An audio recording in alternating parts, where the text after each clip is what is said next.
না, এটা ডিরেক্টর জানে। এটা ব্যাচেলার পয়েন্টের ডিরেক্টর হচ্ছেন অমি ভাই। ব্যাচেলার পয়েন্টের শুরু থেকে শেষ পুরোটা ভাবনা হচ্ছে অমি ভাইয়ের। সো আসলে এটা অমি ভাই ডিসাইড করবে এবং অমি ভাই সিদ্ধান্ত নেবে, বা কিংবা অমি ভাই আপনাদেরকে জানাবে কবে তিনি ব্যাচেলার পয়েন্ট নিয়ে আসবেন। আমরা অপেক্ষা করতেছি আপনাদের মতো।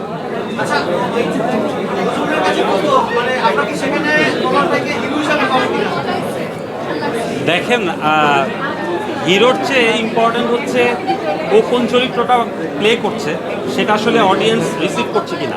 আমার কাছে মনে হয় যে পলাশ একজন অভিনেতা, ওর অভিনেতাই থাকা উচিত, ও অভিনেতাই হোক। আর গান আসলে সবাই পেতে হবে না। প্রথমত ওয়েব ফিল্মের সাথেও প্রথম কাজ, ন্যান্সির সাথে অনেক বছর পর।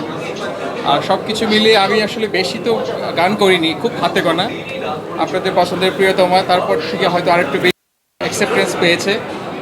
আর এটা আমি প্রথম মনে হয় আমার লাইফে কোনো প্রিমিয়ার দেখলাম আর কি। সাধারণত গান গাওয়া হয়, সামহাও হয় না।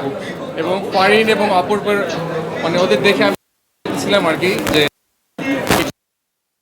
ফিল্মের একটা ফিল্ম মনে হচ্ছে একদম ওই ফিলেই চলে আসছে। অনেক ওয়েব ফিল্ম বা টেলিফিল্ম বা আমরা যা দেখি, এটা একদম আমার মনে হচ্ছিল যে এটা একটা ইমেজ দিচ্ছে। এবং আমি প্রথম দেখলাম পুরোটার মধ্যে যেটা আমি অডিয়েন্স হিসাবে, আমি তো গানের মানুষ, কোনো জায়গায় কোনো মানে চিন্তা করার আগে ছবি মানে এত স্পিড এবং এত এন্টারটেইনিং।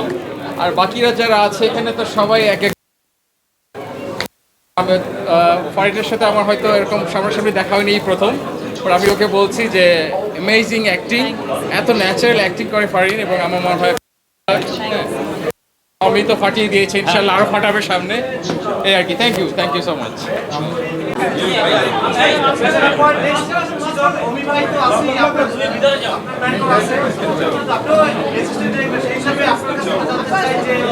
আমরা আবার